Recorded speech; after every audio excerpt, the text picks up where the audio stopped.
Okay, let's look at this chart here. It's the Euro-Yen 60-minute time frame. And this chart is quite interesting because there's quite a lot of market conditions in the same chart. Okay, so I would like you to pause the video and look at the chart carefully to see if you can spot the market conditions here, okay, and which market conditions are in this chart. Then I will come back and we will discuss this later, okay?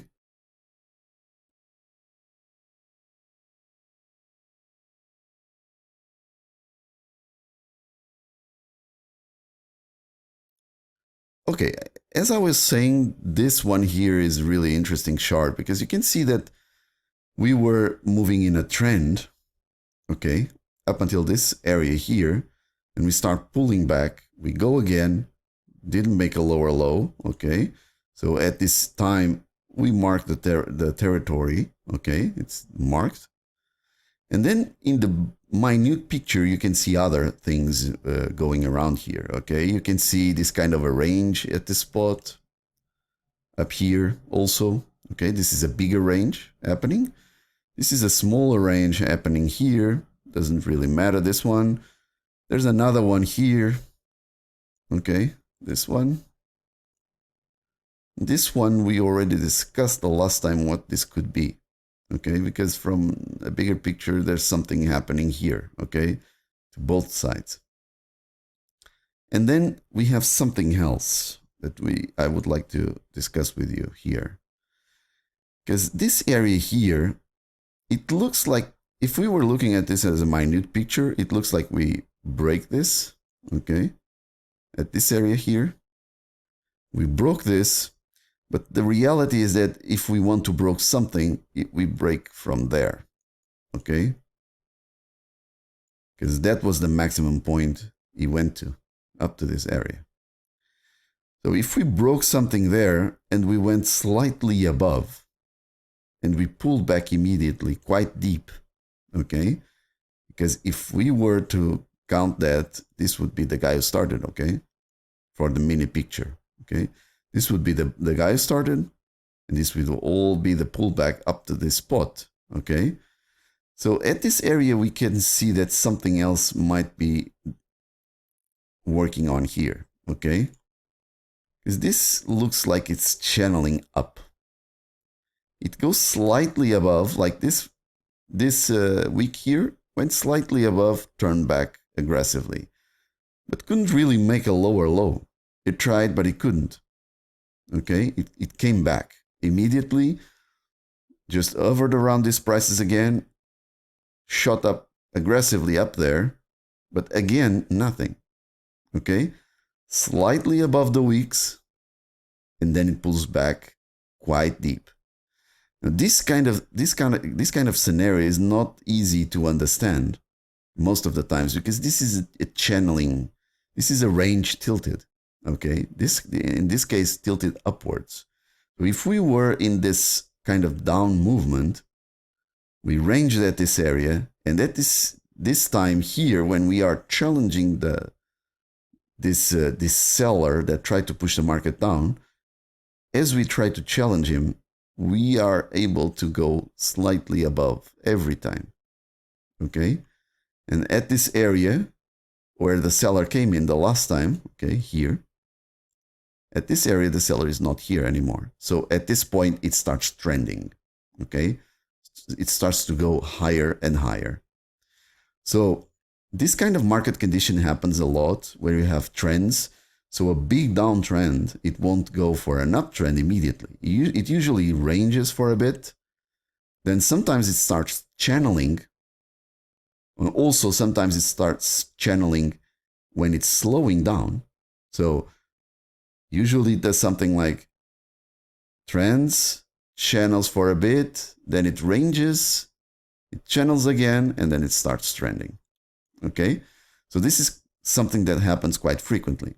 So at this area, we don't know yet if this is a trend or a channel or whatever. The only thing that makes us think that this could be a channel is when you see slight higher highs. Okay, because this is so slight higher high. It's not that important when we are looking at the overall picture, that's just a faker, okay? But we can see that it's happening all the times. And at the same time, these lows are going higher and higher as well, okay?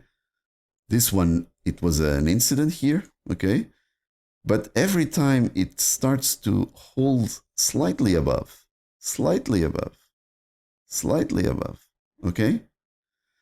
So when you see this kind of structure, even though we think on ranges most of the time when this happens, these slight higher highs should make us think, okay, this might be a channel, okay? Now, if we are looking this as a channel, I would like you to pause the video and think, okay, I identified the channel now. Now, how can I trade this channel? What is the safest way to trade this channel? Okay, so pause the video, think about this, and then we will discuss this further.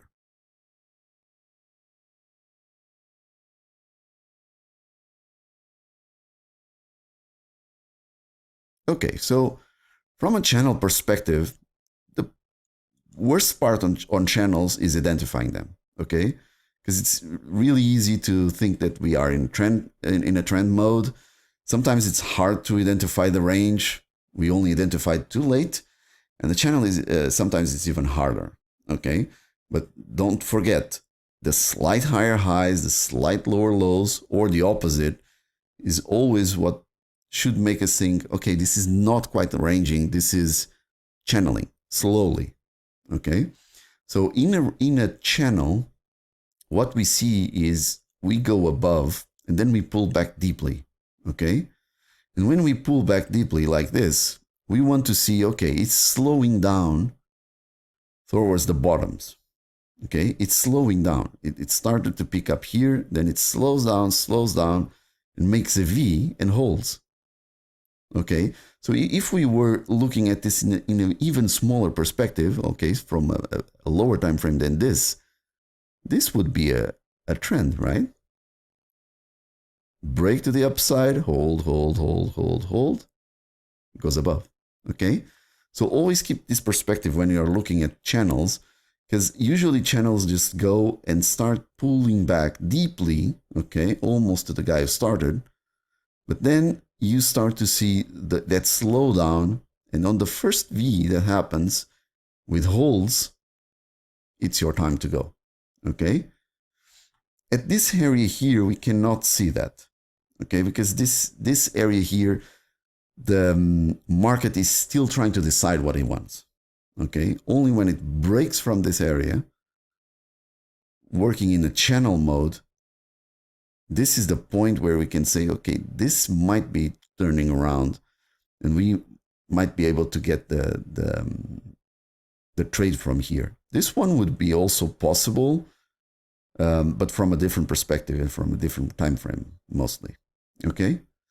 So I hope you enjoyed this. We will look at other channels as well to just grasp this idea as best as we can. Cheers.